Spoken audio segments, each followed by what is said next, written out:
do a me amende.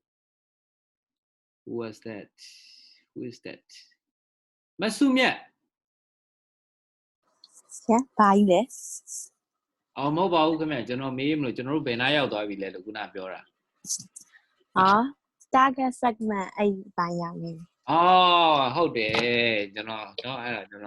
No, target segment, business model, target segment, market segmentations are general sheet. No, Dimale to Nila Gome, general social there be Diba business by you, Nakus alone to be power and power, below every general scenario yadi, do it a year, scenario come up. No, data like general Quajabi scenario yara sheet, pay data, pay near to go, no. လုတ်ချင်ဆောင်လုတ်ကန်ဆောင်ချင်တဲ့ຢာတွေကဒီရည်ရွယ်ပြီးလုပ်မှာလေဒါပေမဲ့ကျွန်တော်တခုပြောချင်တယ်တခါတလေကြောက်လို့ရှိရင်ကျွန်တော်တို့ကအိမ်မက်တွေကကျွန်တော်တို့အိမ်မက်တွေကကြီးတယ်နော်ငါတို့တနိုင်ငံလုံးကြီးအတွက်လုပ်ချင်တယ်နော်တကမ္ဘာလုံးအတွက်လုပ်ချင်တယ်နော်ဒါမျိုး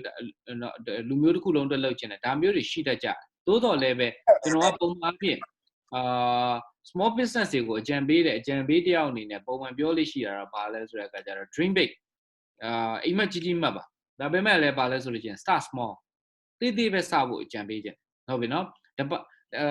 ကိုယ့်ရဲ့ရည်ရွယ်တဲ့စပြီးဘာပဲလုပ်လို့အကောင့်တွေပေါ်တဲ့နေရာမှာကိုပိုင်နိုင်မဲ့နော် impact ကိုထိထိရောက်ပေးနိုင်မဲ့အတိုင်းအတာတစ်ခုလောက်နဲ့စတင်ဖို့အတွက်ကိုကျွန်တော်အကြံပေးခြင်းတယ်အဲ့တော့ကိုဘာလုပ်ဖို့လို့တလဲဆိုကျွန်တော်ဒီမှာအခုပြောရတဲ့ customer ဆိုတဲ့ area customer ဆိုတာကျွန်တော်တို့ကကိုယ့်ရဲ့ရည်ရွယ်တဲ့သူကိုဆိုလို့ချင်တာကျွန်တော်ကဒါက business ဆိုရည်ရွယ်တာလို့ customer လို့ထည့်ထားတာကိုရည်ရွယ်တဲ့ဘယ်သူပဲဖြစ်ဖြစ်ကျွန်တော်တို့ရည်ရွယ်တဲ့သူကိုကျွန်တော်တို့ကြစ်လက်เนาะတီးကြကျွန်တော်တို့ပိုင်းခြားသတ်မှတ်ဖို့အကြံပေးခြင်းတယ်ဘယ်သူတွေအတွက်ရည်ရွယ်မှာလဲ data လိုက်ခွဲလို့ရတယ်ကျွန်တော်တို့ဒါဒီရေစီဂျိုမျိုးမှာရှိတဲ့ဘယ်သူတွေကိုရည်ရွယ်တယ်ဒါလည်းဖြစ်နိုင်တယ်မဟုတ်ဘူးကျွန်တော်ဆိုလို့ရှိရင်ကျွန်တော် business လုပ်တာကျွန်တော်စပြီးတော့လုပ်တာဘယ်သူတွေအတွက်ရည်ရွယ်တယ်ဆိုရန်ကုန်တစ်မြို့လုံးရည်ရွယ်ပြီးကျွန်တော်စီးပွားမလုပ်ရန်ကုန်တစ်မြို့လုံးရည်ရွယ်ပြီးအကြောင်းမဖွင့်ကျွန်တော်ဘယ်သူတွေအတွက်ရည်ရွယ်တယ်လဲဆိုမြောက်တကုံဆိုတဲ့ဒီမြို့နယ်လေးတခုဒါပေမဲ့မြောက်တကုံဆိုတာတော့ကျွန်တော်လူကြီး2သိန်းရှိတယ်ဒါ2014တကောင်စီရင်ကောက်ထားတဲ့အရာနော်တဖြည်းနဲ့လူကတော့2014နောက်ပိုင်းပိုတော့များလာသေးတယ်အဲ့တော့ကျွန်တော်တို့ကဒါလူ2သိန်းဒီလူတွေတော့ကိုပဲရည်ရွယ်ပြီးကျွန်တော်စပြီးတော့စီဝါလောက်တာဒါပေမဲ့အခုတော့တဖြည်းကျယ်လာပြီပေါ့ဗျာဒါပေမဲ့ပြောပြချင်တာဒီပါလဲဆိုလို့ရှိရင်ဒီကိုယ့်ရဲ့ရည်ရွယ်တဲ့နော်ဘယ်သူ့ကိုရည်ရွယ်တယ်လဲ data လိုက်စဉ်းစားလို့ရတယ် location geographic လို့ကျွန်တော်တို့အင်္ဂလိပ်လိုတော့ခေါ်တယ်နောက်တစ်ခုကတော့ပါလဲဆိုလို့ရှိရင် demographic လို့ခေါ်တယ်အဲ့ data မှာရှိတယ်ဘယ်သူတွေကိုရည်ရွယ်မှာလဲအသက်အရွယ်ပိုင်းခြားလိုက်ခွဲခြားလို့ရတယ်ကျွန်တော်လုပ်ချင်တဲ့ຢာတော့ကလေးတွေအတွက်ကိုရည်ရွယ်ကျွန်တော်လုပ်ချင်တဲ့ຢာအသက်ကြီးတဲ့သူတွေကိုရည်ရွယ်မဟုတ်ကျွန်တော်လုပ်ချင်တဲ့ဟာကတော့လက်ရှိလုပ်ငန်းလုပ်နေတဲ့သူတွေကိုပဲရည်ရွယ်တာဒါတွေကိုကျွန်တော်တို့ကသေချာပိုင်းခြားပြီးတော့စဉ်းစားဖို့အရေးကြီးပါတယ်။ဘာကြောင့်လဲကျွန်တော်တို့ဒီကိုယ့်ရဲ့လောက်ကင်ဆောင်ရွက်နိုင်တဲ့အတိုင်းအတာဒီကျွန်တော်တို့အနေနဲ့စတင်လောက်ကင်တဲ့အချိန်မှာစတင်လုပ်တဲ့ချိန်မှာအကန့်အသတ်ပဲရှိနိုင်မယ်။အဲ့အတွက်ကြောင့်မလို့ကျွန်တော်တို့အကြီးကိုကျွန်တော်တို့တပြိုင်နက်တည်းစလုပ်လိုက်မယ်ဆိုလို့ရှိရင်ဖေမနိုင်ခေါင်းမနိုင်ဖြစ်သွားနိုင်ပါတယ်။ဒီနေ့တွေမှာကျွန်တော်သတင်းတစ်ခုဒါဘယ်သူမှကျွန်တော်မကောင်းမပြောဘူးเนาะဒါကဥပမာအနေနဲ့ပဲကျွန်တော်ဒါသင်ခန်းစာတစ်ခုအနေနဲ့ကျွန်တော်ထည့်ပြောတာပါဒါပေမဲ့ဘာလဲဆိုလို့ရှိရင်မှတ်သားလောက်ရှိတဲ့အရာတစ်ခုပါလဲဆိုလို့ရှိရင်တက်လာတာဒီနေ့အစိုးရကနေပြီးတော့ကျွန်တော်တို့ချီးပေးတဲ့ချင်းငွေတွေ COVID-19 ချင်းငွေတွေသူကဒီ SME လုပ်ငန်းတွေရှောက်ကြပါချီးပေးတာကတော့ဘယ်လောက်လဲမသိဘူးဆရာစင်သိလားမသိဘူးဘယ်လောက်တိုင်းတာလဲမသိဘူးချီးပေးတာ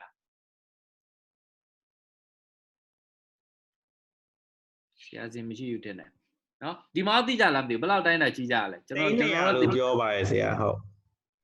သိန်း200မဟုတ်စုစုပေါင်း total pool ကိုဗျသိန်း1000လားဘယ်လောက်လဲမသိဘူးဘယ်လောက်သိအဲ့လုပ်ငန်းရှင်တယောက်စီကိုသိန်း200လို့ပြောတာဒါပေမဲ့ SME လို့ပြောရဲဆိုပေမဲ့ SME တွေတကယ်တမ်းပေါ့နော်ချီးငွေချီးနိုင်မှုအတွက်ကတော့ခဲရင်းနေဆရာဘာဖြစ်လို့လဲဆိုတော့သူကအခွန်ဆောင်သားမှလည်းဖြစ်တယ်ဟုတ်ကဲ့နောက်ပြီးတော့ပေါ့နော်ဒီအထဲမှာဝန်တန်းဘဏ္ဍဥထက်မပိုပါဘူးဆိုတော့အဲ့စီမီစီကန့်ချက်တွေလည်းသူတို့ရှိတယ်ဆရာဟုတ်ကဲ့အဲ့ဒါထက်အဓိကကျွန်တော်နောက်တစ်ခုကတော့ပါလဲဆိုကျွန်တော်အနေနဲ့ကပို့ပြီးတော့များကန့်သက်စေချင်တာပါလေထိခိုက်နိုင်မဲ့လုပ်ငန်းမျိုးတွေကိုသူတို့ပို့ပြီးထိထိရောက်ပေးချင်တယ်ကျွန်တော်ဆိုလို့ချင်တာကဒီချင်းငွေကိုထိရောက်ပေးချင်တယ်ဆိုလို့ရှိရင်ကျွန်တော်တို့ချင်းငွေဒီငွေမောက်ပပနာမများတဲ့အတွက်ကြောင့်မလို့ ပေးနိုင်မဲ့သူရေအတွက်ကိုကျွန်တော်ကန့်သတ်ဖို့အရေးကြီးတယ်ကန့်သတ်တော့မှပဲဘာဖြစ်မလဲဆိုလို့ရှိရင်ကျွန်တော်တို့ဒါပေးရတဲ့သူကလည်းကြည့်ရရမယ်ဒီမှာကျွန်တော်ဒီနေ့တွေးလိုက်တဲ့ဟိုဟာတစ်ခုကဘာလဲဆိုလို့ရှိရင်သူဝန်ထမ်းကတော့ဘယ်လောက်ရှိသလဲဆိုတဲ့အခါကျဝန်ထမ်းအများကြီးမဟုတ်ဝန်ထမ်း45ဦးလားမသိရှိတယ်အဲ့ဒီလုပ်ငန်းတစ်ခုကသူကဘယ်လောက်နဲ့လဲပတ်နေရလဲဆိုတော့ hotel and tourism လုပ်ငန်းလုပ်နေတာသိန်း9000မှဒီရင်းနှီးငွေနဲ့လုပ်နေတဲ့လုပ်ငန်းသူတို့ကိုချပေးလိုက်တဲ့ချင်းငွေသူတို့တောင်းတဲ့ချင်းငွေကဘယ်လောက်တောင်းလဲဆိုတဲ့အခါကျတော့သိန်း3000တောင်းတယ်သိန်း3000တောင်းတယ်ချင်းငွေဒီသိန်း3000တောင်းတယ်ဒါပေမဲ့သူတို့အမှန်တကယ်ချပေးလိုက်တာဒီဘယ်လောက်ချပေးလိုက်လဲဆိုတော့65သိန်းချပေးလိုက်တယ်65သိန်းချပေးလိုက်တော့ပြောမယ်ဆိုလို့ရှိရင်စိတ်ပါစက်နှမ်းပတ်သလိုတောင်ဖြစ်နေဘာမှမထိရောက်တဲ့ငွေမှာမောင်ပမာဏတခုဖြစ်တယ်ဒါကအစိုးရကလည်းအပြစ်မတင်ဘာဖြစ်လို့လဲဆိုတဲ့အခါကျသူတို့လည်းသူတို့ရှိတဲ့နိုင်တဲ့အရာလေးနဲ့သူတို့လောက်ရတာဖြစ်တဲ့အတွက်ကြောင့်မလို့လူတိုင်းရဲ့လိုအပ်ချက်ကိုတော့သူတို့ဖြည့်ဆည်းနိုင်မှာမဟုတ်ဘူးဒါပေမဲ့အဲ့လိုမဖြည့်ဆည်းနိုင်ဘူးဆိုဘာလို့ဖို့လိုမလဲဆိုလို့ရှိရင်ကျွန်တော်တို့ဖြည့်ပြီးစည်းပေးမဲ့သူကိုထိရောက်ဖြည့်ဆည်းပေးနိုင်ဖို့အတွက်ဆိုလို့ရှိရင်တော့ကျွန်တော်တို့ကလူကန့်သက်ဖို့ရည်ကြည့်တယ်ဘသူအဓိကလိုနေရလဲဒီချိန်မှာဘသူတွေကအဓိကကျွန်တော်တို့ပံ့ပိုးပေးဖို့လိုမလဲဒါကိုကျွန်တော်တို့အနေနဲ့တေးသေးချာချာခွဲခြားပိုင်းခြားဖို့အရေးကြီးတယ်ဒါကကျွန်တော်ကသင်ခန်းစာအနေနဲ့ထည့်ပြောတာပါဒီမှာလဲကျွန်တော်တို့ထိုနည်း၎င်းမဲ့ကျွန်တော်တို့ကပံ့ပိုးကူညီမှုလုပ်ပေးခြင်းတယ် impact ပေးခြင်းတယ်စီးပွားရေးအနေနဲ့ပဲလုပ်ဒါမှမဟုတ် social အနေနဲ့ပဲလုပ်မယ်ဆိုလို့ရှိရင်စတင်တဲ့ချိန်မှာလူအများကြီးတော့ကိုယ့်ရဲ့เนาะလှုပ်ဆောင်ပေးခြင်းတဲ့ຢာအများကိုတော့လှုပ်ပေးခြင်းတာမှန်ပေမဲ့ဘသူကိုဘယ် area ဘယ်အတိုင်းတာလောက်ကိုတော့ကိုပိုင်နိုင်လုပ်ပေးနိုင်မယ်ဒါကိုကျွန်တော်တို့သိသိချာချာခွဲခြားပိုင်းခြားလောက်ကင်ဆောင်ရနိုင်အောင်လို့ကိုဒီကဏ္ဍလေးကကူညီပေးပါလိမ့်မယ်အဲ့တော့ကျွန်တော်ပထမဆုံးပြောတဲ့ຢာလေးကိုပြန်ကောက်ပြီးပြောမယ်ဆိုလို့ရှိရင်ပထမဆုံးအနေနဲ့ဘသူကိုရည်ရွယ်ပြီးတော့ကျွန်တော်တို့လောက်ကင်ဆောင်ရချင်တာလဲဆိုတာကိုတိတိကျကျပိုင်းခြားသတ်မှတ်ပါကျွန်တော်တို့ဒီကိုရဲ့လောက်ကင်ဆောင်ရပေးမယ့် area ဒီကိုတပိုင်းတိုင်းပိုင်နိုင်မဲ့ area မျိုးဖြစ်ပါစေဒါမှပဲလဲပါလဲဆိုလို့ရှိရင်ကိုလောက်ကင်ဆောင်ရပေးခြင်းဒီထိထိရောက်လောက်ကင်ဆောင်ရပေးနိုင်လိမ့်မယ်အဲ့တော့ကျွန်တော်တို့ကဘသူကိုရည်ရွယ်မလဲဆိုတာစဉ်းစားရတဲ့နေရာမှာကျွန်တော်location လို့ခေါ်တဲ့ geographic လို့ခေါ်တဲ့ကျွန်တော်တို့နေရာဒေသရနဲ့ကျွန်တော်ပိုင်းခြားသတ်မှတ်ဖို့ပြောခဲ့ပြီးပြီနောက်တစ်ခုက demographic မှာတော့ကျွန်တော်အသက်အရွယ်ပဲပြောတယ်အသက်အရွယ်တစ်ခုတည်းနဲ့မဟုတ်ပါဘူးတကယ်တမ်းမှာကျွန်တော်တို့ပိုင်းခြားသတ်မှတ်မယ်ဆိုတောင်သူဦးရေတွေရည်ရွယ်ပါတယ်ဒါလည်းဖြစ်နိုင်တယ်ကျောင်းသားတွေတို့ရည်ရွယ်ပါတယ်ဒါလည်းဖြစ်နိုင်မယ်ဒါမှမဟုတ်လို့ရှိရင်လည်းကျွန်တော်တီးတဲ့တချို့တော့မိတ်ဆွေတွေဆိုရင်ဘာလို့တလဲဆိုလို့ရှိရင်ဒီစစ်ဘေးရှောင်ဒေသမှာရှိနေတဲ့ဒါဒီနေဆက်ဒေသမှာရှိနေတဲ့မတတ်နိုင်တဲ့ပညာသွားပြီးတော့မတင်နိုင်တဲ့သူတွေတော့ကိုရည်ရွယ်ပြီးတော့လောက်ကင်ဆောင်ရွက်ပါတယ်ဒါတွေလည်းဖြစ်နိုင်တယ်ဆိုလိုချင်တာဒီကျွန်တော်တို့ကဘသူကိုရည်ရွယ်မလဲဆိုတာကိုဘသူတွေလဲဆိုတာဘသူတွေကိုရည်ရွယ်တာလဲဆိုတာကိုကျွန်တော်တို့လူအသက်အရွယ်အပိုင်းခြားလိုက်เนาะနောက်တစ်ခုကတော့ဗာလဲဆိုလို့ရှိရင်ကျွန်တော်တို့အလောက်ကင်လိုက်နောက်တစ်ခုကတော့ဗာလဲဆိုလို့ရှိရင်ကျွန်တော်တို့ဒီသူတို့ရဲ့ဒီဝိသေသပေါ့လေကြာမှဒါတွေလည်းဖြစ်နိုင်တယ်เนาะယောက်ျားလေးတွေအတွက်ရည်ရွယ်ပါတယ်ကျွန်တော်တို့ကမိန်းကလေးတွေရည်ရွယ်ပါတယ်ကျွန်တော်သိတဲ့တချို့မိတ်ဆွေတွေဆိုလို့ရှိရင်ဘာလို့တလဲဆိုလို့ရှိရင်သူတို့ကစကလုံးကတော့နည်းနည်းဟိုဖြစ်ပါဒါကျွန်တော် education နေနဲ့ပြောတာပေါ့လေsexual harassment ဆိုတာဒီအမျိုးသမီးတွေလုပ်ငန်းခွင်မှာအကြမ်းဖက်ခံရတဲ့ကိစ္စအဲ့အကြမ်းဖက်ခံရတဲ့ကိစ္စဆိုလို့ရှိရင် target market ဒီဘယ်သူတွေကိုရည်ရွယ်တယ်လဲဆိုအမျိုးသားတွေရည်ရွယ်တာမဟုတ်လုပ်ငန်းခွင်အကြမ်းဖက်ခံရတာဒီအမျိုးသမီးတွေများတဲ့အတွက်ကြောင့်မလို့အမျိုးသမီးတွေအတွက်ကိုအဓိကရည်ရွယ်တဲ့ social impact ပေးခြင်းတဲ့လုပ်ငန်းအဲ့တော့ကျွန်တော်တို့ကဒါဆိုလို့ရှိရင်အမျိုးသမီးတွေအတွက်ကိုရည်ရွယ်ပါတယ်ဆိုတာမျိုးကျွန်တော်တို့ခွဲခြားလို့ရတယ်အမျိုးသားတွေမပေါ့အမျိုးသမီးတွေရန်ကုန်မြို့မှာရှိတဲ့ကုမ္ပဏီတွေမှာလုပ်ကိုင်နေတဲ့အမျိုးသမီးတွေအတွက်ကိုရည်ရွယ်ပြီးတော့လုပ်ကိုင်ဆောင်ရွက်ပါဒါဖြစ်နိုင်တယ်အဲ့တော့ကျွန်တော်တို့ကနံပါတ်1ဒီပါလဲဆိုလို့ရင် demographic နဲ့ခွဲတာ demographic ဆိုတာဒီကျွန်တော်တို့လူလိုက်ခွဲခြားတဲ့လိုက်တာအသက်အရွယ်လိုက်ဖြစ်နိုင်တယ်အသက်ငယ်တဲ့လူအသက်ကြီးတဲ့လူအလုပ်ကိုင်လိုက်ခွဲခြားနိုင်တာဖြစ်နိုင်တယ်ကြားမယောက်ျားလေးမိန်းကလေးเนาะအလုပ်ကိုင်ဆိုတာလည်းအများကြီးဖြစ်နိုင်တယ်ကျောင်းသားဖြစ်နိုင်တယ် occupation လို့ပြောလို့ရှိရင်ကျွန်တော်ဆရာဝန်ဖြစ်နိုင်တယ် engineer ဖြစ်နိုင်တယ်ဒါမှမဟုတ်ဆိုလို့ရှိရင်လည်းတပ်မတော်သားတွေဖြစ်နိုင်တယ်ဒါမှမဟုတ်ဆိုလို့ရှိရင်လည်းကျွန်တော်တို့လွတ်တော်အမတ်တွေဖြစ်နိုင်တယ်ဒါမှမဟုတ်ဆိုလို့ရှိရင်လည်းကျွန်တော်တို့မျိုးစုံဖြစ်နိုင်တယ်ပေါ့ဗျာကျွန်တော်ဆိုလို့ချင်တာဒီနောက်တစ်ခုကတော့ဗာလဲဆိုလို့ရှိရင်ကျွန်တော်တို့ဝင်ငွေနဲ့လည်းခုနပြောတဲ့နေရာမှာ demographic ဆိုတဲ့နေရာမှာ occupation ဆိုတဲ့နေရာမှာတောင်သူဦးရေလည်းဖြစ်နိုင်လဲရာစိုက်ပျိုးတဲ့တောင်သူဦးရေလည်းဖြစ်နိုင်တယ်နောက်ထပ်တစ်ခုကဗာလဲဆိုတဲ့အခါကျတော့ကျွန်တော်ခုနပြောတဲ့နေရာမှာမပါသေးတဲ့ category ကဗာလဲဆိုလို့ရှိရင်ကျွန်တော်တို့ဒီအသက်အရွယ်ပိုင်းခြားလိုက်ကြားမလိုက်နောက်ပြီးလို့ရှိရင်နောက်တစ်ခုက income လိုက် ဝင်ငွေနေတဲ့သူတွေကိုရည်ရွယ်ပါတယ်ဝင်ငွေများတဲ့သူတွေကိုရည်ရွယ်ပါတယ်ဝင်ငွေအလဲအလက်အသင့်တင့်ရှိတဲ့သူတွေကိုရည်ရွယ်ပါတယ်ဒါမျိုးတွေကျွန်တော်တို့လုပ်လို့ရနိုင်တယ်အဲ့တော့ဒီကျမ်းမာရေးချိုးတဲ့သူတွေဒါတွေလည်းဖြစ်နိုင်အဲ့တော့ကျွန်တော်တို့ရဲ့ရည်ရွယ်တဲ့နေရာမှာဘယ်သူကိုရည်ရွယ်တယ်လဲဆိုတာစဉ်းစားတာကိုကွက်ကွန်ကွက်ပြပြနားလည်အောင်လို့ကိုကျွန်တော်တို့ရှင်းလင်းလင်းကျွန်တော်တို့ပိုင်းခြားသတ်မှတ်ဖို့အရေးကြီးတယ်ဒါပထမဆုံးဝယ်သူများဆိုတဲ့အောက်မှာရေးရမယ်ဇာတ်ကွက်ပါဘယ်သူကိုရည်ရွယ်မှာလဲကျွန်တော်တို့ who do you intend to ဘယ်သူကိုရည်ရွယ်မှာလဲဒါကိုကျွန်တော်တို့ရှင်းလင်းလင်းရှိပါစေဒါပထမတစ်ချက်နောက်ပြီးတော့မှရှင်းလင်းလင်းရှိပြီဘယ်သူကိုရည်ရွယ်မလဲဆိုတော့ကျွန်တော်တို့သိပြီဟဲ့ဆိုလို့ရှိရင်ဒုတိယတစ်ဆင့်ဆက်စဉ်းစားမှာပါလဲဆိုသူတို့ရဲ့ဘာအခက်ခဲတွေဘာပြဿနာတွေဘာလိုအပ်ချက်တွေကိုဖြည့်ဆည်းပေးမှာလဲကျွန်တော်တို့အခက်ခဲဖြစ်နိုင်တယ်ပြဿနာဖြစ်နိုင်တယ် problem ဖြစ်နိုင်တယ် difficulty ဖြစ်နိုင်တယ် conflict ဖြစ်နိုင်တယ်ဒါမှမဟုတ်ဆိုလို့ရှိရင်လည်း needs and wants လိုအပ်ချက်တွေဖြစ်နိုင်တယ်အဲ့တော့ဘာတွေကိုကျွန်တော်တို့ကဖြည့်ဆည်းပေးချင်တာလဲ what problems they are facing သူတို့ဘာပြဿနာတွေဖြစ်နေတာလဲနော်ဥပမာအနေနဲ့ဆိုစဉ်းစားကျွန်တော်တို့တချို့တော့မြို့ဝေးလံခေါင်ပြတဲ့နေရာဒေသမှာရှိနေတဲ့သူတွေပညာမသင်နိုင်ဘူးဘာကြောင့်ပညာမသင်နိုင်တာလဲနော်ဘာကြောင့်ပညာမသင်နိုင်တာလဲဒါတွေရှိနိုင်တယ်နောက်တစ်ခုကဘာလဲဆိုတဲ့အခါကျတော့ကျွန်တော်သိတဲ့ဒီ social enterprise တွေကတခုပဲဆရာစင်နိုင်လင်းထွန်းတို့နဲ့လည်းယဉ်နှီးပါတယ်360 ads ဆိုတာမလလဝင်းတို့เนาะအဲ့တော့သူတို့ဆိုလို့ရှိရင်ကျွန်တော်တို့သူတို့ရဲ့ရည်ရွယ်ချက်ကဘာလဲဆိုရင်ကျောင်းသားတွေကလေးတွေကျောင်းသားတွေဒီအခြေခံပညာတက်ရောက်နေတဲ့ကျောင်းသားတွေကိုသူတို့ကရည်ရွယ်ပြီးလုပ်ချင်တာဘာလုပ်ချင်တာလဲဆိုလို့ရှိရင်ကျွန်တော်တို့ပညာရေးစနစ်ကနှစ်ပိုင်းကွဲနေတယ်ပုံမှန်အားဖြင့်ကျွန်တော်တို့အစိုးရအတန်းပညာအစိုးရဒါ government school တွေမှာတက်တဲ့ကလေးတွေဒီ international school တွေမှာတက်တဲ့ကလေးတွေလိုမျိုးကျွန်တော်တို့ဒီသင်ကြားမှုအထောက်ပံ့နေမရနိုင်ဘာကြောင့်လဲအစိုးရကလည်းသူတက်နိုင်တဲ့အတိုင်းအတာနဲ့သူလုပ်နေတာပဲဒါပေမဲ့လူဦးရေအများလိုက်ပေးရတာဖြစ်တဲ့အတွက်ကြောင့်မလို့same quality မရအောင်ပညာရေးဒီအဲ့အတွက်ကြောင့်မလို့သူက same quality ရအောင်ဆိုလို့ဘယ်လိုလုပ်မလဲတတ်နဲ့ဘယ်လိုဖြန့်ဖြူးနိုင်မလဲကျွန်တော်တို့ဒီမှာဓာတ်သင်မုံလို့ခေါ်တဲ့ຢာတွေသူတို့ဖန်တီးလာတယ် augmented reality ပေါ်အခြေခံပြီးနည်းပညာပေါ်အခြေခံပြီးတော့မှဘာလို့လဲဆိုအဲ့ကလေးတွေလက်ထဲကိုရောက်အောင်လို့ကိုသူတို့ထည့်ပေးတယ်အဲ့တော့လွယ်ကူနဲ့ကလေးတွေဒီအခုဒီနောက်ပိုင်းဆိုလို့ရှိရင် laboratory လိုဟာမျိုးတွေကိုသူတို့ augmented reality နဲ့စမ်းသပ်လုပ်ကိုင်လာနိုင်တယ်ဒီလိုဟာမျိုးတွေကိုကျွန်တော်တို့ငယ်ကျွန်တော်လည်းစိတ်ကြောင်းကနေပြီးလာတာပဲနော် lab ဆိုတာကိုတခါမှတော့မဝင်ဘူးနော်ဒါတော့မှကျွန်တော်တို့တက်တဲ့ကျောင်းဆိုတာကပြောမယ်ဆိုလို့ရှိရင်ရန်ကုန်မြို့လိုနေရာမျိုးမှာရှိတဲ့ကျောင်းကျွန်တော်တို့နေပြားအကျောင်းတွေမှာဆိုဘယ်လိုတောင်ရှိမလဲဆိုတာစဉ်းစားစရာရှိအဲ့တော့ပြောမယ်ဆိုလို့ရှိရင်ကျွန်တော်တို့ဒီဘက်မှာဘာလိုအပ်ချက်တွေဒီလူတွေဘယ်သူတွေကိုကြည်ရွယ်ကျင်တာလဲသိပြီဆိုရင်သူတို့ရဲ့ဘာလိုအပ်ချက်တွေဘာပြဿနာတွေကိုဖြေရှင်းပေးကျင်တာလဲဆိုတာကိုကျွန်တော်တို့အရင်ဆုံး state လုပ်ဖို့အရေးကြီးတယ်အဲ့တော့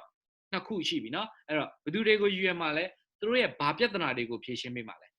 ဲဘာဖြေရှင်းပေးမယ်ဆိုတာကိုနားလည်ဖို့အရေးကြီးတယ်ဟုတ်ပြီเนาะကျွန်တော်ဘာလုပ်ချင်လဲကျွန်တော်ဘာလှူချင်လဲဘာတွေလုပ်ချင်လဲเนาะကျွန်တော်ဘာတွေတော့ပြောင်းလဲပြချင်လဲပြောင်းလဲပြချင်တာခဏလေးဖယ်ထားလိုက်ပါအောင်ဘာကြောင့်ပြောင်းလဲပြချင်လဲဆိုတာကိုကျွန်တော်တို့အရင်ကရှင်းလင်းအောင်လုပ်ဖို့အရေးကြီးတယ်အဲ့အတွက်ကြောင့်မလို့ကျွန်တော်တို့ဒီ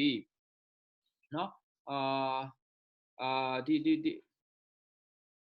ဒီဘက်မှာပြောမယ်ဆိုလို့ရှိရင်ဘယ်သူတွေကိုရည်ရွယ်မယ်သူတို့ရဲ့ဘာလိုအပ်ချက်တွေကိုဖြည့်ဆည်းမယ်ဆိုတာကိုဘာလိုအပ်ချက်တွေဘာပြဿနာတွေရှိဆိုတာကိုအရင်ဆုံးရှင်းလင်းအောင်သိဖို့လုပ်ဖို့လိုအပ်တယ်ဒါကကျွန်တော်တို့အခုကျွန်တော်တို့ကြည့်နေတဲ့ screen ရဲ့ညာဘက်ခြမ်းမှာရှိနေတဲ့အပိုင်းလေးပါပြီးသွားလို့ရှိရင်ဒီဟာကိုသိပြီဆိုရင်နောက်ထပ်အစိမ်းတစ်ခုဘာလဲဆိုလို့ရှိရင် solutions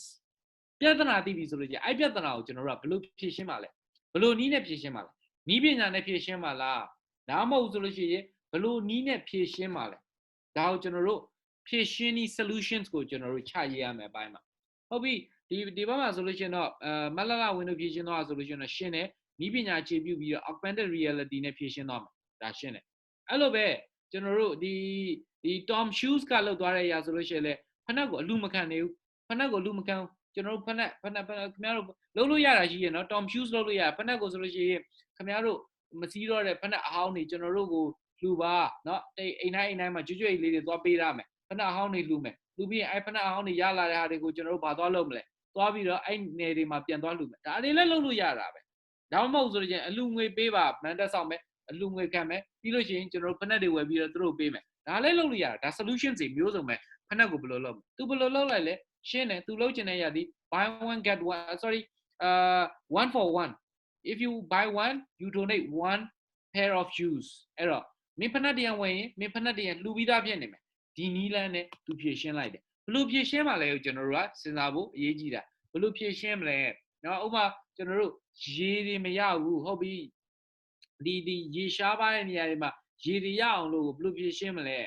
ဘလို့ဖြည့်ရှင်းမလဲဆိုတဲ့နီးလန်းကတော့ကျွန်တော်တို့မီးမရဘူးမီးဘလို့ဖြည့်ရှင်းမလဲဖြည့်ရှင်းနီး solutions အဲ့တော့သုံးချက်မြောက်ဖြစ်လာပြီနော်ကျွန်တော်တို့၃ချက်မြောက်ပထမတစ်ချက်ကဘယ်သူကိုရည်ရွယ်ချင်တာလဲဒုတိယတစ်ခုကဘယ်သူတို့မှာဘာလိုအပ်ချက်ဘာအခက်အခဲဘာပြဿနာတွေရှိတာလဲတတိယတစ်ခုကျွန်တော်တို့ခုလာပြီဘယ်လိုမျိုးကျွန်တော်တို့ဖြေရှင်းပေးမှာလဲ what are your solutions အဲ့တော့ solutions ကတော့မျိုးစုံဖြစ်နိုင်တယ် business solution လည်းထုံနည်း၎င်းမယ်နော်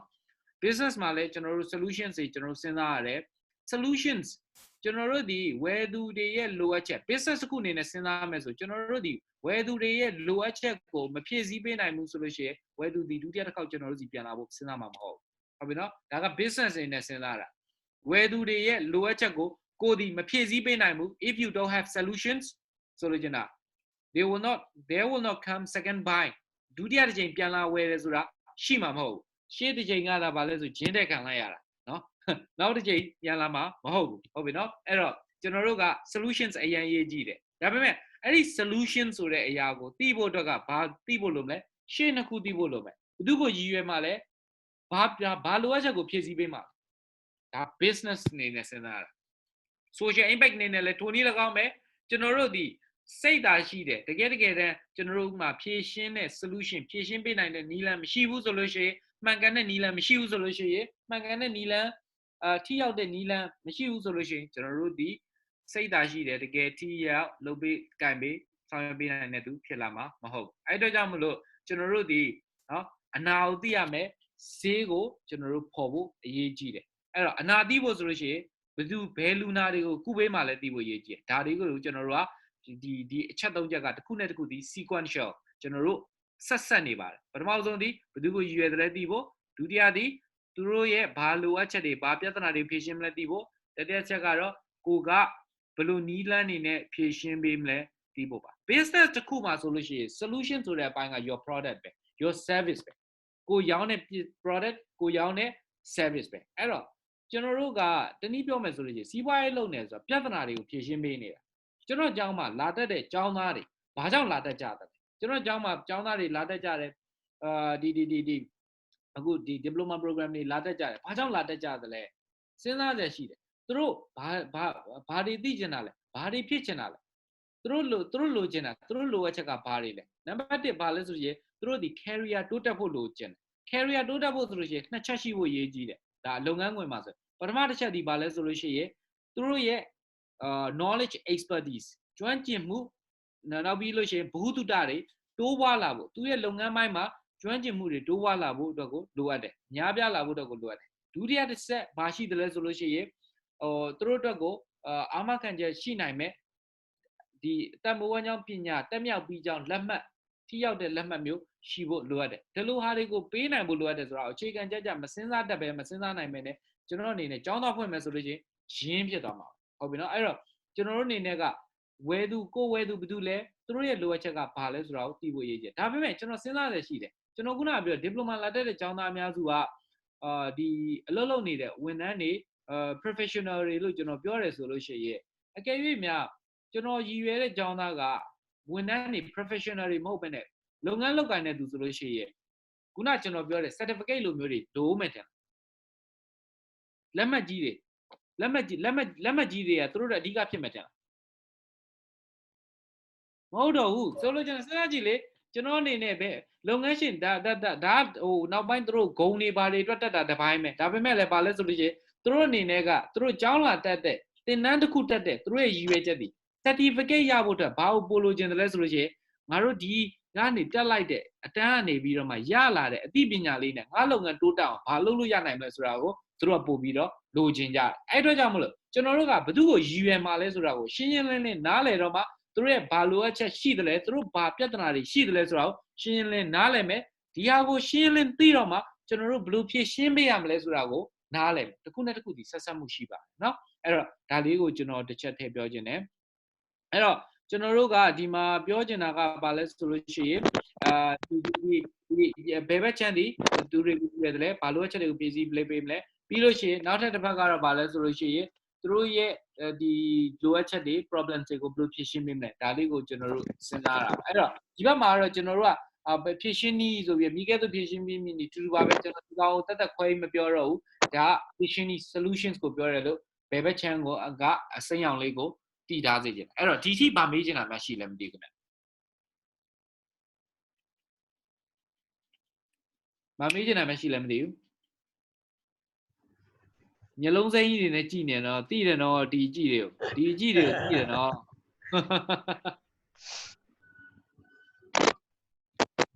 မရှိရင်အာမနာနဲ့မေးနော်ဘာလို့ဆိုကျွန်တော်ကနည်းနည်းလေးနောက်ဝင်တာနောက်ကျတော့ speed ဖြစ်နေရှင်းတာမြန်နေတဲ့အတွက်ကြောင့်မလို့နည်းနည်းလေးကျွန်တော်နည်းထိမ့်ပြီးတော့ပြောပါတယ်ဒါပေမဲ့နည်းနည်းနားမလည်နိုင်တာတွေဖြစ်သွားနိုင်တယ်အဲ့အတွက်ကြောင့်မလို့ပြောပါအာမနာပါနဲ့လောက်ပါမမေးချင်လေဆရာစင်ကျွန်တော်လေးစဉ်းစားတာလေဒီနေ့ကတော့ကျွန်တော်ထင်တယ်ဒီဇာတ်ကွက်တစ်ခုလုံးကိုရှင်းပြဖို့အတွက်ကို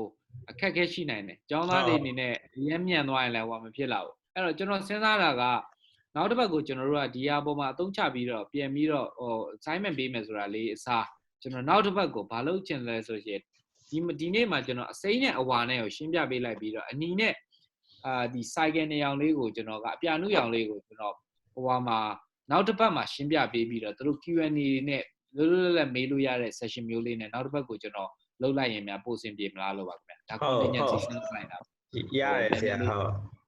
ဟိုဒီဘက်မှာစဉ်းစားကြည့်လိုက်တာပေါ့ဆိုတော့အရင်တက်တော့ရိုက်ပြီးပြောရင်လည်းနားမလည်နိုင်တာအများကြီးဖြစ်သွားနိုင်တယ်လေဟုတ်ကိုတူက Okay အဲ့တော့ကိုတူကအခုဒါနဲ့ဆို3ပတ်လောက်ရှိပြီ3ပတ်ရှိပြီနော်ဟုတ်ပြီဆိုဟုတ်တယ်နောက်ပတ်ကနောက်ဆုံးမယ်ဟုတ်ကဲ့အဲ့တော့မေးခွန်းတွေရှိလဲစုတာပါနော်ကျွန်တော်သိတာဆိုလို့ရှိရင်ပြေပါမယ်ကျွန်တော်လည်းအကုန်မသိဘူးသိတဲ့ပြေပါမယ်မသိတဲ့အပိုင်းဆိုလို့ရှိရင်မျိုးသားမသိဘူးကျွန်တော်ဝန်ခံပါမယ်ဒီခုပဲရှိတယ်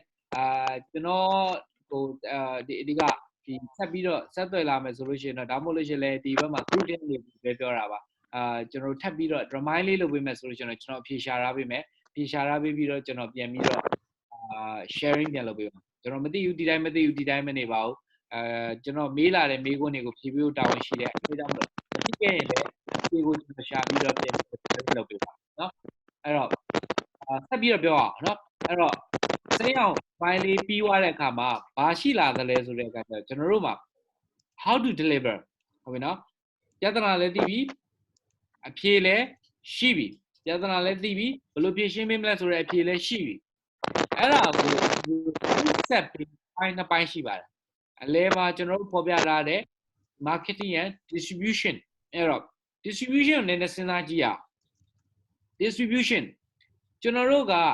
စီးပွားရေးလုပ်တဲ့နေရာမှာလဲ marketing နဲ့ distribution အရင်ရေးကြီးတယ်လို့ကျွန်တော်တို့ဒီဘက်မှာအခု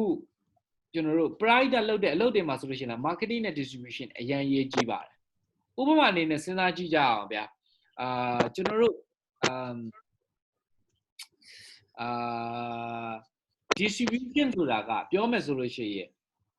ကျွန်တော်တို့ရည်ရွယ်တဲ့သူတွေကိုကျွန်တော်တို့ရည်ရွယ်တဲ့ပြဿနာတွေကိုဖြေရှင်းပေးတဲ့နေရာမှာဘယ် channel ကနေဖြေရှင်းပေးမှာလဲကျွန်တော်တို့ဖြေရှင်းပေးခြင်းတဲ့ solution တွေဒီသူတို့စီရောက်သွားအောင်လို့ကိုကျွန်တော်တို့ဘယ်လိုနည်းလမ်းနဲ့ဖြေရှင်းပေးမှာလဲဒါကိုစဉ်းစားတာကိုကျွန်တော်တို့ distribution လို့ခေါ်ပါတယ်စီးပွားရေးမှာကတော့ပြောတဲ့အားကနည်းနည်းလေးလွယ်ကူတယ် social မှာကတော့ဒီတက်ပိုကျယ်ပြောတဲ့အတွက်ကြောင့်မလို့ပြောရတာနည်းနည်းခက်ဒါပေမဲ့စီးပွားရေးအနေနဲ့စဉ်းစားကြည့်အောင်ကျွန်တော်စီးပွားရေးစကလုံးအနေနဲ့နည်းနည်းလေးစဉ်းစားကြည့်အောင် distribution ဆိုတာတခြားမဟုတ်ဘူးဒီပြဿနာကိုကိုတိုင်းဓာတ်ရိုက်เนาะဓာတ်ရိုက်ဝယ်သူထံရောက်အောင်လို့ကိုဓာတ်ရိုက်ဖြည့်ရှင်းပေးမှာလားဒါမှမဟုတ်ဘူးဆိုလို့ရှိရင်ရားခံထားပြီးတဆင့်ခံဖြည့်ရှင်းပေးမှာလားဒါမှမဟုတ်ဘူးဆိုလို့ရှိရင် online internet တို့ဘာတို့ကနေပြီးတော့မှဖြည့်ရှင်းပေးမှာလားကျွန်တော်တို့မှာရွေးချယ်စရာအကျမ်းမြအဖြစ်စဉ်းစားမယ်ဆို၃ချက်ရှိတယ်ဓာတ်ရိုက်ဖြည့်ရှင်းပေးမလား distribution ဓာတ်ရိုက်ပို့ဆောင်ပေးမလားဒါမှမဟုတ်ဆိုလို့ရှိရင်တဆင့်ခံသွားမလားဒါမှမဟုတ်ဆိုလို့ရှိရင်ကျွန်တော် online ကနေသွားမလားအဲ့တော့ဓာတ်ရိုက်ဆိုတာကတော့ရှင်းတယ်ဥပမာကိုယ်တိုင်ဆိုင်ဖွင့်လိုက်တယ်ဗျာခင်ဗျားတို့ကျွန်တော်ဆိုင်ကနေပြီးကျွန်တော်ဆိုင်မှာလာဝယ်မှရမယ်ဒါမှမဟုတ်လို့ရှင်လဲကျွန်တော်ဆိုင်နေရာတိုင်းမှာရှိတယ်ခင်ဗျားတို့ကျွန်တော်ဆိုင်မှာဝယ်လို့ရတယ်ဒါကဓာတ်ရိုက်တဆင့်နဲ့ intermediary စားရဆိုတာကျွန်တော်တို့ဘာလဲဆိုလို့ရှိရင်စီးပွားရေးစကလုံးနဲ့ပြောမယ်ဆိုလို့ရှိရင်တော့လက်လီလက်ကားပေးတာပေါ့ဗျာကျွန်တော်တို့ ကိုယ့်ရဲ့ပစ္စည်းကိုဝယ်သူထံရအောင်လို့လုပ်တဲ့နေရာမှာဝယ်သူကကိုယ့်ပစ္စည်းကိုဝယ်ယူစားသုံးညင်တယ်ဒါမှမဟုတ်ကိုယ့်ရဲ့ဝန်ဆောင်မှုကိုလိုချင်ပြီဆိုလို့ရှိရင်ကိုယ်စီတိုင်းရိုက်လာကြမလို့ကိုယ်တိုင်းဆက်သွယ်ကြမလို့ကျွန်တော်တို့ကနေတဆင့်ပေးထားတဲ့လက်လီပေးထားတဲ့သူတွေလက်ကားပေးထားတဲ့သူတွေစီမှာတဆင့်ကပြန်ပြီးတော့ယူလို့ရတယ်ဝယ်လို့ရတယ်ဝန်ဆောင်မှုယူလို့ရတယ်ဒါကတဆင့်က online ဆိုတာကတော့ကျွန်တော်တို့ဒီနေ့တွေ့နေရတဲ့ online shop တွေအများစုပဲเนาะဒီမှာဆိုအခုဆိုလို့ရှိရင်work from home နေ stay home နေနဲ့ဆိုလို့ရ online ကအရန်ကိုခစ်စားနေတာเนาะအဲ့တော့ online ကနေကျွန်တော်တို့လုပ်မလားဘယ်လိုပို့ဆောင်ချိတ်ဆက်လုပ်မလဲဥပမာကျွန်တော်တို့ရောင်းချကျွန်တော်တို့ပေးတဲ့ဝန်ဆောင်မှုဒါမှမဟုတ်ကျွန်တော်တို့ဖြည့်ရှင်းပေးမဲ့ solution ဒီ product တစ်ခုအနေနဲ့သာဖြစ်နေတယ်ဆိုစဉ်းစားကြည့်ပါစို့အဲ့ product ကိုဝယ်သူလက်ထဲရအောင်ဒါမှမဟုတ်လေကိုပေးခြင်းတဲ့ impact ပေးခြင်းတဲ့သူလက်ထဲရအောင်ကျွန်တော်တို့ဘယ်လိုဖြည့်ရှင်းပေးမလဲဘယ်လိုရအောင်ပေးဓာတ်ရိုက်သွားပြီးတော့ကိုယ်တိုင်သွားပြီးတော့ dedicated သွားပြီးတော့လောက်ကင်ဆောင်ပေးမှလားဒါမှမဟုတ်ဆိုရင်တစ်စင်ငံနဲ့လုပ်ပေးမှလားဥပမာအနေနဲ့စဉ်းစားကြည့်လို့ရတယ် social အနေနဲ့ကျွန်တော်နည်းနည်းစဉ်းစားကြည့်ရကျွန်တော်ဟိုအလုပ်ဘူးတယ်အကြံပေးဘူးတယ် consult လုပ်ပေးဘူးတယ် तू ကဘာလဲဆိုတဲ့အခါကျတော့အဲ့ဒီ NGO ကतू ကဒီစစ်ဘေးရှောင်အဲ့ဒီကာလကတော့ဘာလဲဆို KIA နဲ့အဓိကဒီဆိုကတက်နဲ့အပြင်းထန်တိုက်ပွဲတွေဖြစ်နေတဲ့ကာလလောက်ကပေါ့အဲ့တော့ KIA ဆိုကချင်မှာရှိတာเนาะဟိုကီယာကားထင်းနေမှာဆိုလို့เนาะเนาะအဲ့တော့ကျွန်တော်တို့ KIA နဲ့ဒါဖြစ်နေတဲ့အချိန်မှာအဲ့မှာပြောမယ်ဆိုလို့ရှိရင်ကလေးတွေကြောင်းမတက်ရအောင်ကလေးတွေကြောင်းမတက်ရတဲ့ခါကျတော့အဲ့ဒီမှာရှိတဲ့ပြောမယ်ဆိုလို့ရှိရင်ကလေးတွေဒီပညာရေးအတွက်ကိုသူတို့ဒီတော်တော်လေးအခက်အခဲဖြစ်အဲ့ဒီကျွန်တော်သိတဲ့ကျွန်တော်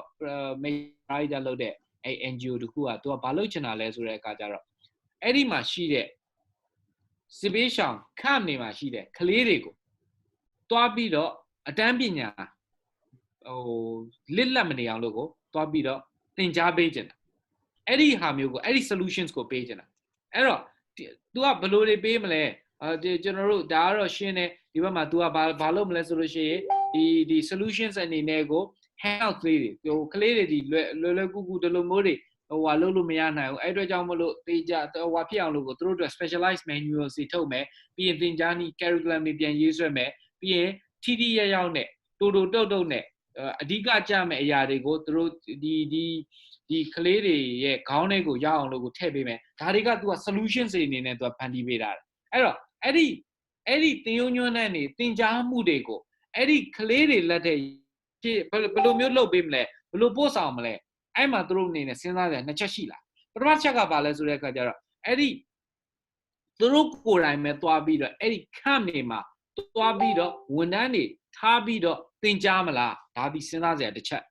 ဒုတိယတစ်ချက်ကဘာစဉ်းစားကြတယ်လဲဆိုလို့ရှိရင်သူတို့စဉ်းစားသူတို့နဲ့ဒါအတိုင်းဆွေးနွေးရတဲ့အခါမှာစဉ်းစားချက်ကဘာလဲဆိုရင်အဲ့ဒီမှာရှိတဲ့ local အဖွဲ့အစည်းလေးတွေအဲ့မှာကကျွန်တော်တို့ဘာရှိတယ်လဲဆိုလို့ရှိရင်ဗျာကျွန်တော်တို့ဒီ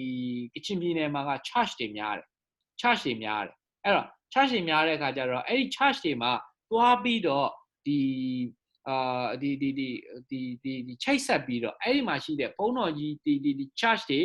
father တွေနဲ့တွားပြီးတော့ collaborate လုပ်ပြီးတော့သူတို့ကိုကျွန်တော်တို့ကအဲ့မှာသင်ကြားပေးခဲ့ပြီးတော့သူတို့ကနေတစ်ဆင့်သင်ကြားမှုတွေကိုလုပ်မလား intermediary စဉ်းစားပြီနော်ဒါရိုက်လုပ်မလားတစ်ဆင့်ကလုပ်မလားကျွန်တော်တို့စီးပွားရေးစကားနဲ့ပြောရင်တော့ sub contract ပေးလိုက်တဲ့သဘောမျိုးပေါ့ဗျာကိုယ်တိုင်မလုပ်တော့ sub contract ပေးလိုက်ဘာလို့ဆိုကိုယ်တိုင်အမြဲတမ်းအဲ့မှာတွားပြီးတော့မထိုင်နိုင်အဲ့တော့သူတို့ဒီမှာသူတို့ရွေးချယ်ဖို့အတွက်ဖြစ်သွားခဲ့အဲ့တော့ပြောချင်တာတခြားမဟုတ်ဘူး distribution ကိုယ့်ရဲ့ဝန်ဆောင်မှုကိုယ့်ရဲ့အကြောင်းအရာကိုကိုယ့်ရဲ့ပေးမဲ့ solutions ကိုဝယ်သူဒါမှမဟုတ်လေကိုပေးခြင်းတဲ့ target ကိုဓာတ်ရိုက်ဆိုသူတို့ရရှိနိုင်အောင်လို့ပို့ဆောင်ချိတ်ဆက်တဲ့နေရာမှာကျွန်တော်တို့ဒီကိုယ်တိုင်ကိုယ်တိုင်လောက်ကင်ဆောင်ရွက်တဲ့နည်းလမ်းကိုလည်းရွေးလို့ရ approach ဒုတိယတစ်ခုကဘာလဲဆိုလို့ရှိရင် intermediaries approach လို့ခေါ်တဲ့ကြားခံထားပြီးကျွန်တော်တို့ပေးတဲ့ approach ကိုလည်းလုပ်လို့ရတယ်တတိယတစ်ခုကတော့ဘာလဲဆိုလို့ရှိရင် online approach ကိုလည်းကျွန်တော်တို့ရွေးလို့ရပါတယ်အဲ့ဒါက distribution ဘိုင်းကိုပြောတာပါပြီးသွားလို့ရှိရင်တော့ကျွန်တော်တို့ကဘာစဉ်းစားရမလဲဆိုလို့ရှိရင် marketing ကိုပေးခြင်းတဲ့ message ကိုเนาะကျွန်တော်တို့အမြဲတမ်း business မှာတော့ပြောလို့ရှိတယ်ကိုကဝယ်သူကိုရဲ့ရောင်းကျင်တဲ့သူကိုเนาะရောင်းကျင်တဲ့သူကိုကျွန်တော်တို့ရောင်းကျင်တဲ့သူကိုရဲ့ target market target customer အတွက်ဘယ်လောက်ပဲ ကောင်းမွန်တဲ့ဘလောက်သူတို့ရဲ့လိုအပ်ချက်ကိုဖြည့်ဆည်းပေးနိုင်တဲ့ product ကိုထုတ်လုပ်နိုင်ပြီဖြစ်စေဝန်ဆောင်မှုပေးနိုင်ပြီဖြစ်စေသူတို့မသိရင်လကားပဲဟုတ်ပြီနော်ကိုတာတွေလုပ်နေပါတယ်ကိုတာတွေပေးနေပါတယ်ကျွန်တော်မြောက်တကုံမှာဒီလိုမျိုး quality ရှိတဲ့ကြောင်း business school တခုဖွင့်ထားပါတယ်ဒါကိုမြောက်တကုံမှာနေတဲ့သူတွေမသိဘူးဆိုလို့ရှိရင်ကျွန်တော်ဝန်ဆောင်မှုသူတို့လာပြီးတော့စားတော့မှာမဟုတ်ဘူးအဲ့အတွက်ကြောင့်မလို့ကျွန်တော်တို့ဒီဘာလို့ဖို့လို့တယ်လဲဆို marketing ဝယ်သူသိအောင်လုပ်ဖို့ရည်ကြီးတယ်ဝယ်သူခင်ဗျားတို့လိုအပ်တဲ့ဒီလိုမျိုးဝန်ဆောင်မှုတွေ product တွေဒီကျွန်တော်စီမှာရနေပါတယ်အဲ့လိုပဲကျွန်တော်တို့ပေးခြင်းတဲ့ message ကိုကျွန်တော်တို့ဘာလို့ရတယ်လဲဆိုရင်ဒီ pride လုပ်ငန်းဆိုလို့ရှိရင်လည်းဘာလို့ရတယ်လဲဆိုရင်ဒီ message ကိုကျွန်တော်တို့ပေးနိုင်ဖို့ရည်ကြီးတယ်ဝယ်သူသိအောင်လုပ်ဖို့ရည်ကြီးတယ်နောက်ဆုံးကျွန်တော်တို့နာကူဗျာနာကူကျွန်တော်တို့အရင်တော့ကဥကျော်သူတို့စပြီးလုပ်ခဲ့တဲ့နာကူเนาะအာသုဘဖြစ်လို့ရှိရင်ဥကျော်သူကိုဆက်ဖို့မမေ့နဲ့เนาะအခုဆိုလို့ရှိရင် COVID-19 နဲ့ဆိုသူလာခေါ်မလားတော့ဖြစ်နေဟုတ်လားအိမ်မနေမလားသူလာခေါ်မလားဆိုပြီးတော့မှခစ်စားနေရเนาะအဲ့တော့ကျွန်တော်ပြောချင်တာတခြားမဟုတ်ဘူးအဓိကကဘာလဲဆိုလို့ရှိရင်ဒီဟာဖြစ်ရင်ဒီလိုလုပ်ရပါတယ်ဆိုတဲ့သူတို့ရဲ့ message ကိုပေးနိုင်